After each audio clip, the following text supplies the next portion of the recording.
आज सगळ्या समित्यांच्या विशेष समित्यांच्या सभापतींची निवड झालेली आहे आणि विशेष म्हणजे बिनविरोध निवड झालेली आहे. काय सांगाल आजच्या निवडीबद्दल? आम्हाला जिल्हाधिकाऱ्यांनी दिलेल्या तौलनिक संख्याबळानुसार बहुसंख्यामध्ये आम्ही असल्या कारणाने भारतीय जनता पार्टी राष्ट्रवादी युतीचे उमेदवार नगरसेवक त्याच्यामुळे सभापतीपद आमच्या सगळ्या ह्यांच्याकडेच राहिलेलं आहे आणि त्याच्यामुळे सर्व सभापतीपद आमच्याकडे राहिल्यामुळे आमच्या सर्व सदस्यांना सभापतीचे चान्स मिळाला आहे. मी खूप खूप मनापासून त्यांचे अभिनंदन करते सगळ्यांचे.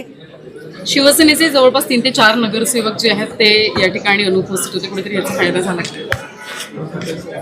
आता अनुपस्थित का होते त्याचं कारण आम्ही नाही समजू शकलो. आम्ही गटनेत्यांना विचारलं, ते म्हणाले आमचे सदस्य येत आहेत. आम्ही म्हटलं ठीक आहे, आपण वाट बघू. आम्ही 15-20 मिनटं वाटसुद्धा बघितली आणि मग नंतर प्रांत आणि मुख्याधिकारी आल्यानंतर आम्ही सभा चालू केली. कारण काय जे संख्याबळ इथे या सभेसाठी हवं होतं ते निश्चित म्हणजे ते हजर होते तेवढे जण आणि त्याच्यानुसार आम्ही संख्याबळ हे विषय समिती प्रामुख्याने आपल्या उपनगराध्यक्ष मॅडम आहेत. तर फार आधीपासून शिक्षण समिती ही त्यांच्याच वाट्याला असते, जो कोणी उपनगराध्यक्ष बनतो त्यांच्यासाठी.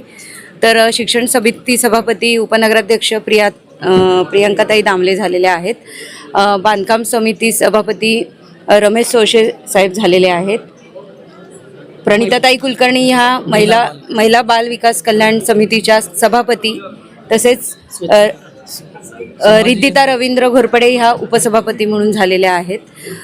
किरण शंकर भोईर हे आरोग्य व स्वच्छता समिती सभापती झालेले आहेत. तसेच शैलेश वडणारे साहेब हे पाणीपुरवठा समिती सभापती झालेले आहेत आणि नियोजन व विकास समितीचे सभापती श्री संभाजी शिंदे साहेब झालेले आहेत. आता उपनगराध्यक्ष पदांची निवड झाली आहे, विशेष समित्यांची निवड झालेली आहे आणि बऱ्यापैकी राजकारण आता शमलेलं आहे. आता शहर विकासाला प्राधान्य देताना कोणती कामं जी तुमच्या विकासाच्या अजेंड्यावर सर्वप्रथम असते? या कुळगाव बदलापूर नगर परिषदेमध्ये भारतीय जनता पार्टी आणि राष्ट्रवादी काँग्रेस पक्ष अजित पवार गट ही जी आघाडी आहे, या आघाडीच्या माध्यमातून आमच्या सन्माननीय दामलेताई या उपनगराध्यक्ष झाल्यात. आज विशेष समितीच्या निवडणुका होत्या, त्यामध्ये 6च्या 6 सभापती आमचे बसलेले आहेत आणि स्टँडिंगमध्ये देखील आमचे 2 सदस्य गेलेले आहेत. त्यामुळे स्थायी समिती देखील ही संपूर्णतः आमच्याच ताब्यामध्ये.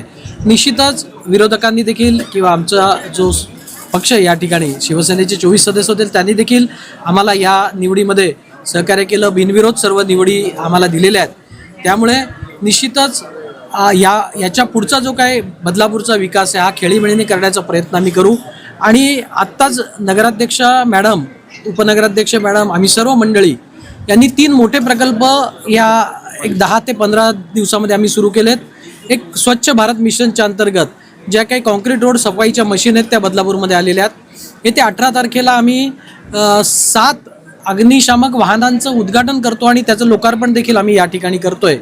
आणि सगळ्यात तिसरं म्हणजे शास्ती माफीचा जो निर्णय बरेच दिवस प्रलंबित होता, ती 50% शास्ती म्हणजे दंड आणि व्याज हा माफीचा जो काही निर्णय आहे तो देखील आम्ही कलेक्टर महोदयांकडनं तातडीनं केलेला आहे. हे 3 महत्त्वाचे निर्णय केलेत. येत्या पुढील 100 दिवसात बदलापूर शहराच्या विकासासाठी आम्ही एक कृती आराखडा तयार करणार आहोत आणि सन्माननीय आमदार किसनराव कतोरे साहेबांच्या मार्गदर्शनाखाली सन्माननीय दामले साहेब असो, ही आमची जी आघाडी आहे ती आणि विरोधी पक्षाच्या सहकार्याने बदलापूर शहराचा चांगल्या प्रकारे आम्ही विकास करू. भाजपाचं सध्या एक स्वीकृत नगरसेवकाचं पद जे आहे ते रिक्त आहे, कधी निवड केली जाणार आहे?